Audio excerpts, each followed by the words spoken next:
Hello, welcome back to Sushi Live Noding. In this episode, we're gonna try to create some kind of procedural setup using Sverchok that will sort of create this fidget spinner thing. It's kind of popular on the internet at the moment. I wonder if this can be created using 3D printer. There are a few design actually, but actually the one that I will design is more or less similar to this ninja kind of shuriken. Okay, this is a quick one that I did. You will see that even with such a simple setup, you can generate something that's actually kind of like a complete piece of objects. Yeah, so I'll just gonna close Firefox. I'll start from scratch. This is actually basically really simple. The idea is really to generate shapes that's a little bit more or less like this. So if you have like circles and this is the middle part of the fidget, you just want to have like a bridge in between those components, and you get something that looks like a widget spinner. Yeah, so I'll get started. We don't have a bridge tool in Sverchok yet. If you are doing modeling manually, maybe you want to try just using bridge, but we can do it slightly differently in Sverchok. You will see what we have. We can start with a cylinder. Okay, cylinder and viewer draw. So by default, cylinder actually generates a cylinder, of course, but you will see that if we just kind of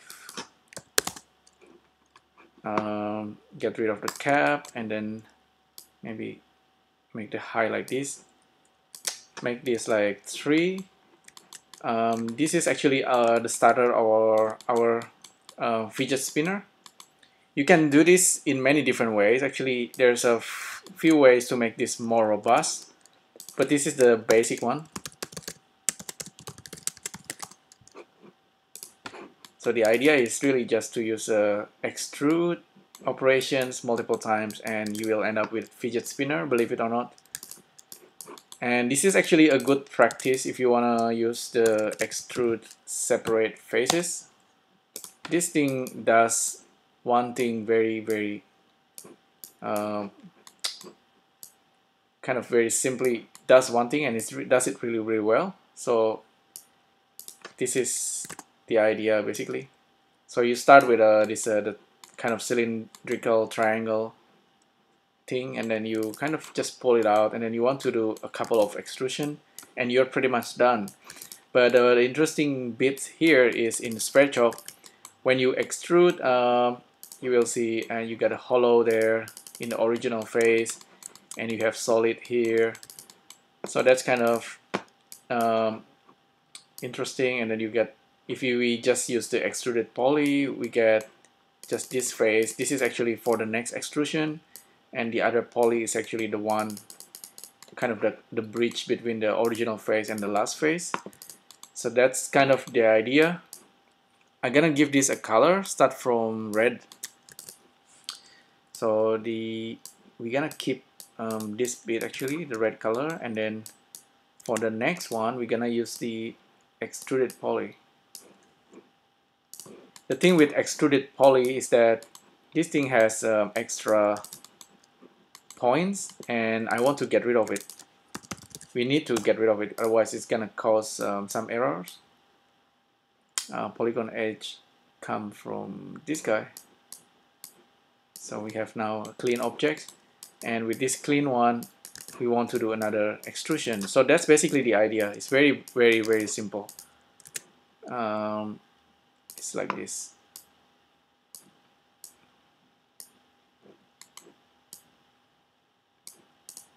Red, and then make it like purple.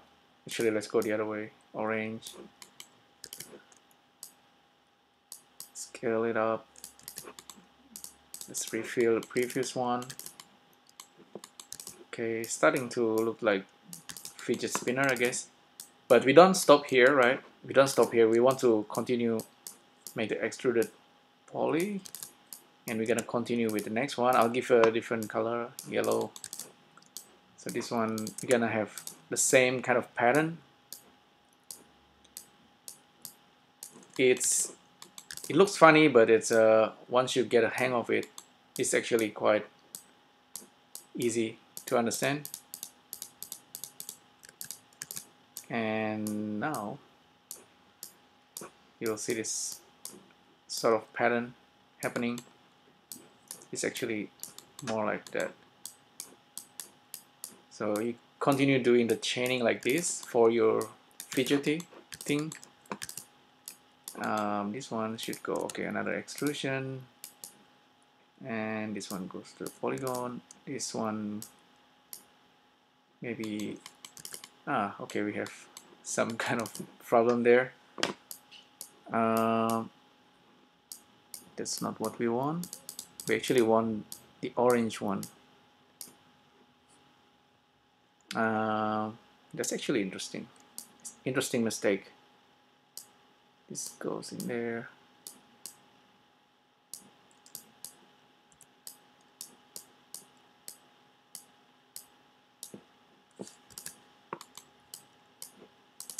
This one goes like that. Just orange, and then the yellow color. Let's do one more. Let me check if I'm doing it correctly. The other poly, okay, cool. Let's do another one.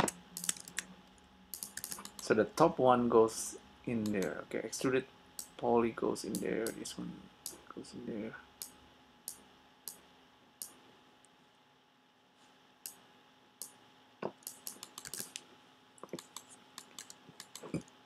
And don't forget to have this.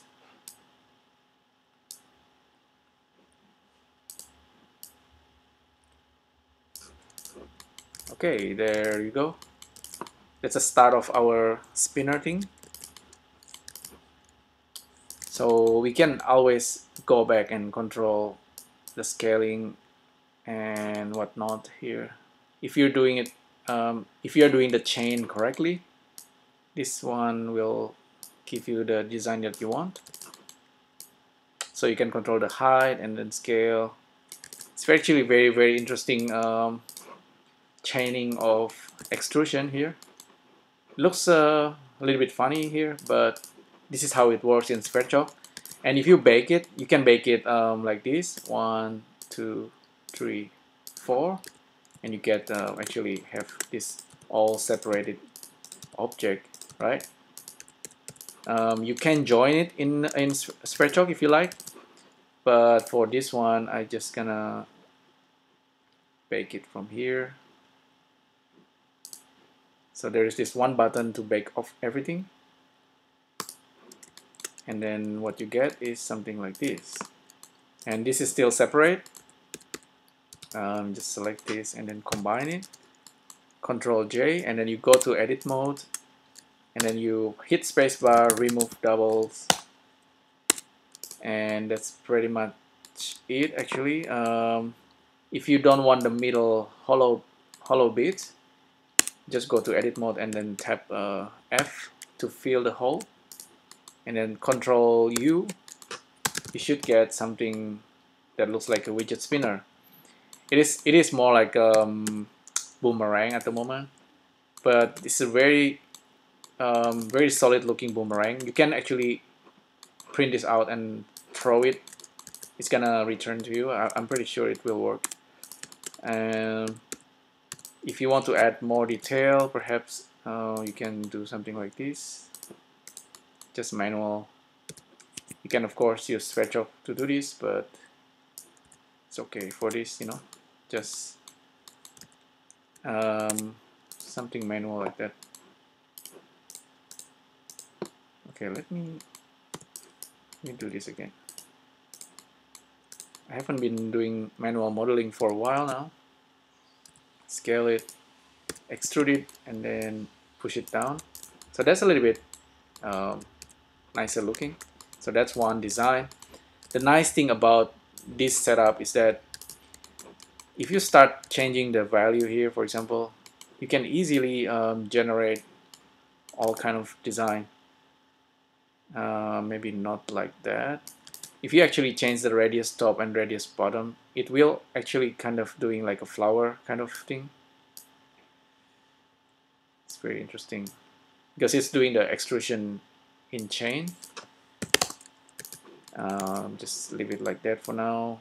Height, okay, that's controlling the height. We want it maybe a little bit thinner for our spinner. Radius top, radius bottom. If we change this value together, we're gonna get slightly different design. The middle part is actually hollow there, you see.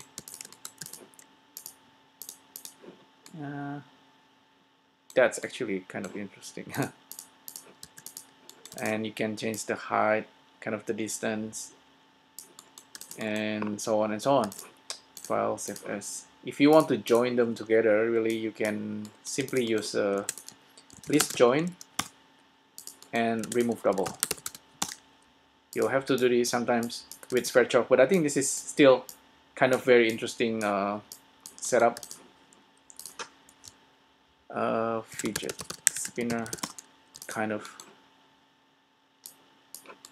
So if you want to join them together, just pipe in all the vertices. 1, 2, 3, 4, 5. Well, actually I did it wrong.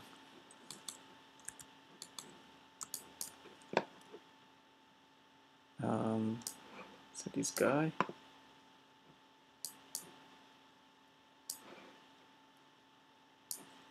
We actually need to do it for the vertices and the polygon. So that's guy, and then the second one,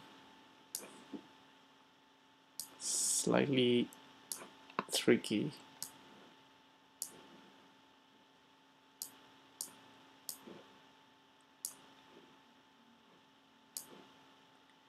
I reckon that maybe at some point we can kind of one of Sverchok developers or maybe myself can try to combine all this viewer draw into this guy and just join them like this, and as a result we have a single object that's connect everything. Hopefully this actually works. I have not tested. Okay, that seems to be working. If I mesh join, actually I think I missed mesh join. Maybe I should do mesh join and then remove double, otherwise expected.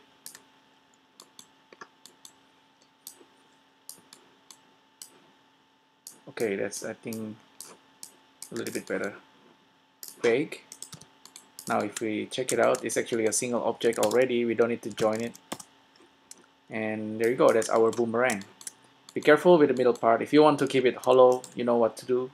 Edit mode, fill it, and then make a hole maybe.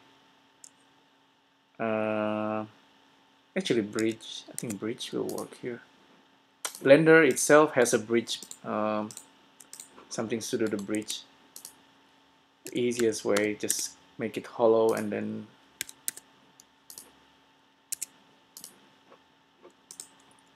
edit mode.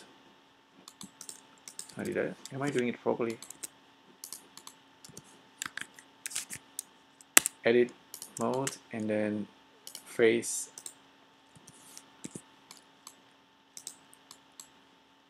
Extrude it, make it smaller.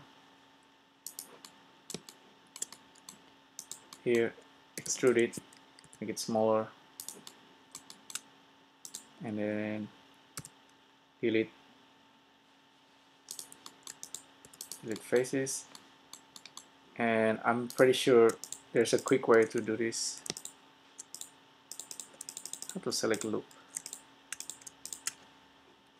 Well, I'm not gonna do that. It's gonna take some time. But there you go. That's a quick setup to make something that looks like a fidget spinner, but this is still super basic kind of design.